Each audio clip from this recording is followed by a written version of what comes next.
Hey traders, a very warm welcome to you. So I'm going to talk about one of my very favorite intraday trading indicators, tools, however you want to call it, and that is the tick index.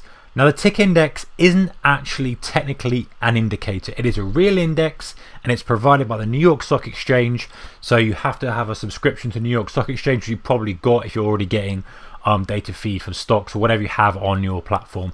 Unlikely to have it with a UK broker, European broker, maybe US broker more than likely. You're probably going to have a feed, external charting package for it, so maybe investigate it first before you look into it. But it's one of my very favorite things, and when I was actively trading the Dow kind of 5 or 6 years straight, it was just my ultimate favorite intraday trading tool. So let's talk about exactly what it is.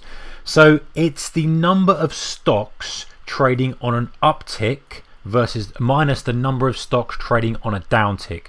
So for example, let's say, and this is across the universe of the New York Stock Exchange, and they have different variations. You can have the Nasdaq tick, you have the Dow tick, whatever, but I find the broader one better to give you sentiment. So let's say you've got 500 stocks that are trading on an uptick. In other words, they're trading on the offer. Somebody is hitting the offer. Somebody's more aggressive. The buyer is more aggressive.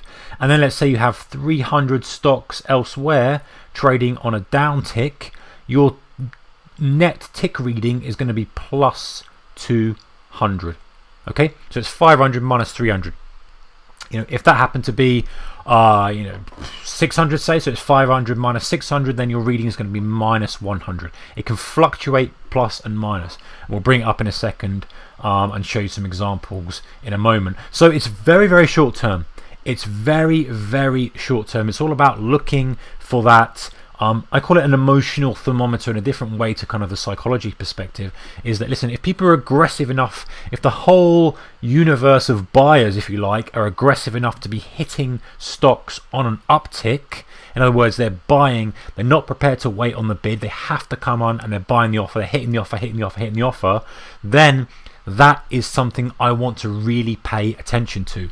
Similarly, if they're hitting the bid, i.e. they're panicking, they can't be bothered, or they don't want to, or they don't think they're going to get filled if they're sitting waiting with their limit order above the market, so they're just hitting the market. If we're seeing that broad across every single stock, or many stocks across the New York Stock Exchange, and there are thousands, then to me that's a sentiment that I need to be aware of. It's a sentiment I can look at, it's a sentiment I can take advantage of, and it's very useful indicator. So let's bring it up, let's show you how you bring it up and kind of configure it and stuff, and then the next video we'll talk about some really good strategies to use the tick index. Okay, so as I say, it is not an indicator, so you have to add a symbol or compare a symbol or whatever that may be on your charting package. And generally, if you use let's push me onto there, if you use a make sure I type it in the right box this time. If you use tick, it's going to bring it up, and you want the NYSE Cumulative Tick, because they sometimes vary. Sometimes they give an end of day thing. What you want is the intraday cumulative tick, which is ultimately the number of stocks trading on uptick minus the number of stocks trading on downtick. And this is what it looks like, guys. It looks a little bit weird, and the first time you look at it, you're like, what is this? It just looks a waste of time. But I assure you, it's a really useful tool. In my opinion, it's one of the most useful intraday trading tools out there. Completely irrelevant for swing traders, unless of course you're looking to get that intraday trading entry and then holding it for a swing trade. Of course, then it comes into effect. But if you're looking to buy end of day, then this has no value for you. This is really looking at intraday sentiment and trying to pick that sweet spot, that extreme to get involved in. So it oscillates between plus and minus, and what I like to do is I like to just kind of clear out the colors. This is kind of a little bit maybe superstition perhaps for me, but I like to keep it all one color, and that for me that's white, because it's not really an up and down candle as such. It doesn't really matter where it starts afresh each minute. It really matters where it goes to and where it comes from. And the other thing I like to do is I like to kind of normalize my scale, because what you're looking for generally, and we'll go into a lot more depth of this, if I can get a horizontal line. The zero line is where people are happy. In actual fact, let's stick that at 0 exactly. It's got to be exactly at 0, and let's thicken it up as well. It needs to be nice and thick. Where are we? Style thick, so we can see it, and let's just see if we can put it at 0. It's close enough if it's not going to 0. Anyway, so the idea is that we are looking, the price is going to oscillate above and below, the tick index is going to oscillate above and below the 0 line. So as people are coming in and hitting the bid, tick's going to go lower. A lot more stocks trading on a down tick. As they come up and start hitting the offer, a lot more stocks trading on uptick. Now, how do you frame this? Generally speaking, and this is a generalization, it depends on the volatility of the market, you're going to want to see anything above 1,000 is considered as an extreme signal. Anything above 1,000 is considered as a really extreme signal. Can I clone that again? There we go. Anything below minus 1,000 is considered an extreme bearish signal. However, sometimes you're going to get scenarios where it's going to 1,200, 1,300. You get these extremes, but generally speaking, it's going to contain price the majority of the time.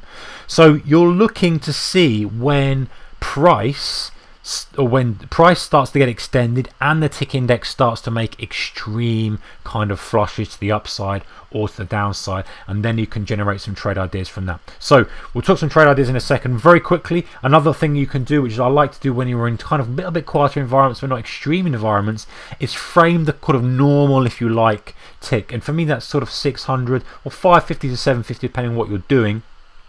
And I like to put it as a dash. I like to have it a little bit lower, that kind of thing, and then to the downside as well. So I'll clone that and I will bring it down here and I'll put it as minus 500, so we're in the same ballpark.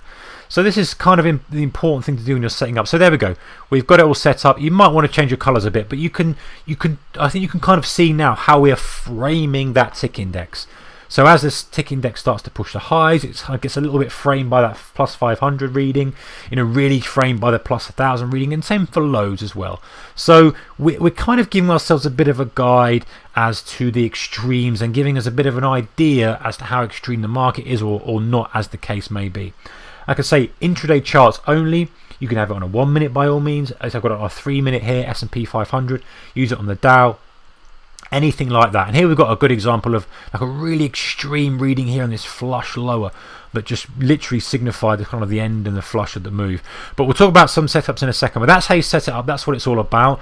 Would advise kind of bracketing it and framing it and doing things like that, so you've got kind of the broad perspective of what it's looking at. In the next video I'm going to talk through ideas for getting involved with trends and ticks, how to stay out of trouble with the tick index, how to fade extremes with the tick index, all that kind of cool stuff. So if you like this video, check out the next one, give it a thumbs up, don't forget to subscribe, put your comments below, always look at those and appreciate every comment that you guys make. Comes to the next one, I'll see you there guys, take care, bye bye.